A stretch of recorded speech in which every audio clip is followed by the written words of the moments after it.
Epstein file क्या है? Epstein file एक ऐसी फाइल और डॉक्यूमेंट का कलेक्शन है जिसमें जेफरी एप्स्टीन के क्राइम, उसके कनेक्शन और पावरफुल लोगों के नाम छुपे हुए हैं। ये फाइल दुनिया को ये बताती है कि कैसे पैसा और पावर के साथ गंदे राज भी जुड़े होते हैं। सवाल ये है, जेफरी एप्स्टीन कौन था? जेफरी एप्स्टीन एक अमेरिकन बिलियनर था। बाहर से देखो तो वो एक सक्सेसफुल बिजनेसमैन था, लेकिन अंदर से एक सेक्स ट्रैफिकर था। उस पर एलिगेशन था कि वो अंडर एज लड़कियों के साथ सेक्सुअल एब्यूज करता था और उन्हें पावरफुल लोगों के पास ले जाता था। ये सब नीच कारनामा एक आइलैंड पर होता था जिसका नाम लिटिल सेंट जेम्स था। ये कैरिबियन में यूनाइटेड स्टेट वर्जिन आइलैंड का हिस्सा था। इस आइलैंड की प्राइस लगभग $8 बिलियन के आसपास थी और ये लगभग 75 एकड़ में फैला हुआ था। ये आइलैंड अमीरों के लिए स्वर्ग जैसा लगता था, लेकिन असल में यहीं पर छोटी लड़कियों के साथ घिनौनी हरकतें होती थी।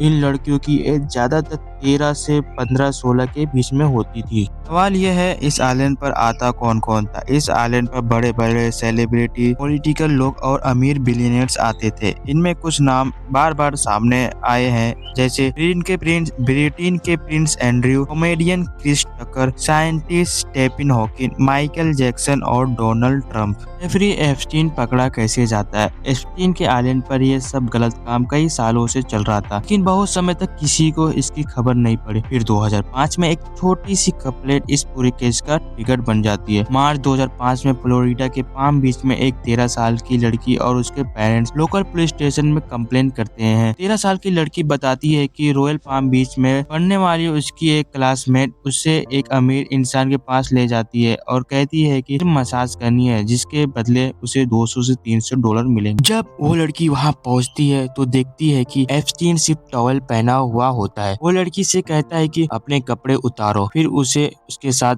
मुलिश करता है। पुलिस जब उस लड़की से पूछती है कि क्या और भी लड़कियां हैं जो एप्स्टीन के पास गई है, तो वो 2 और लड़कियों के बारे में बताती है। पुलिस उन लड़कियों से बात करती है, फिर उनसे और लड़कियों के नाम मिलते हैं। इस तरह ये चैन रुकती नहीं और धीरे धीरे सच सामने आता जाता है। आखिर पुलिस को 32 विक्टिम की पहचान होती है और कईयों के नाम अभी भी सामने आना बाकी था। इन सब लड़कियों के एज 13 से 16 साल के बीच थी। ज्यादातर लड़कियां गरीब और अनाथ घर से बिलोंग करती थी। ये सब देखकर पाम बीच पुलिस 2006 तक एप्स्टीन के खिलाफ बहुत सारे स्ट्रॉन्ग केस तैयार कर लेती है। केस इतना स्ट्रॉन्ग होता है कि FBI भी शामिल हो जाती है। इस ऑपरेशन को नाम दिया जाता है ऑपरेशन लीप ईयर। एप्स्टीन पर 53 पेज का चार्जशीट बनाया जाता है और उस पे इंटरनेशनल सेक्स ट्रैफिकिंग का केस लगाया जाता है। इतनी सारी चार्जेस लगने के बाद एप्स्टीन को जिंदगी भर की जेल या फांसी होनी चाहिए थी, लेकिन उसे सिर्फ 18 महीने की सजा सुनाई जाती है। एप्स्टीन को 18 महीने की जेल की सजा सुनाई दी जाती है, लेकिन वो 5 महीने पहले ही 2009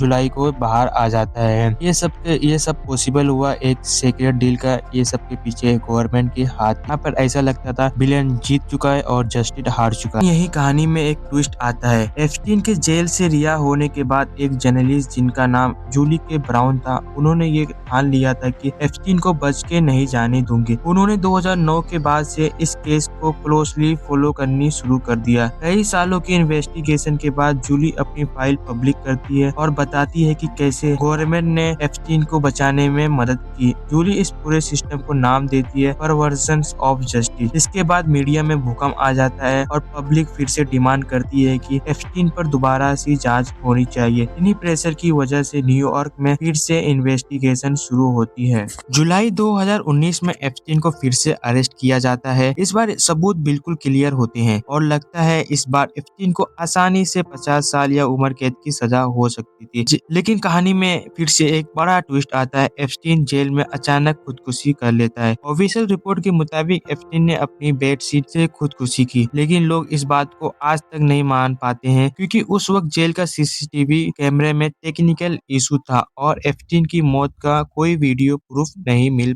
पाता है। इसलिए आज भी दुनिया का ये सवाल पूछती है, क्या एप्स्टीन ने सच में खुदकुशी की या उसे चुप करवा दिया गया?